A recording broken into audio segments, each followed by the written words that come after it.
Being human is way more than just flesh and blood.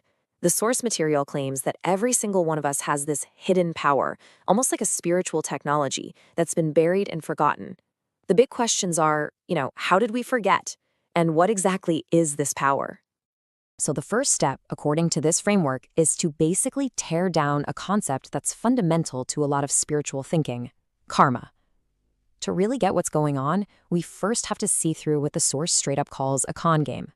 And yet, they do not pull any punches here. The conventional idea of karma, that personal spiritual balance sheet of good deeds and bad deeds you carry around, this source says, nope, forget it, it's not real.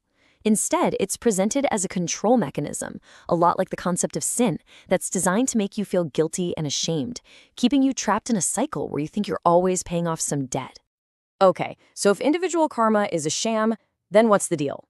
Well, the source puts forward this idea of soul family karma. The idea is we aren't just these isolated little units bouncing around. We're part of a bigger team, a collective, all connected energetically across time. So those weird past life memories some people have, the source says those aren't your memories. It's more like energetic bleed through. You're picking up a signal from someone else in your soul family. It's a shared experience, not a lonely prison sentence.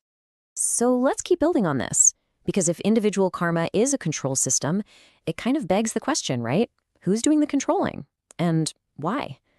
This is where this whole model takes a much, much darker turn. The source introduces what it calls the great parasite. Now, don't think of some kind of creature. It's more like a vast predatory consciousness, almost like a cosmic computer virus that's infected our entire reality. And in this view, this entity has set up our world to be a kind of farm. A farm designed for one thing and one thing only: to harvest our energy. Now this might be the most jarring part of this whole thing. According to the source, the very tool you use to reason, to think, to figure things out, your mind, isn't actually yours.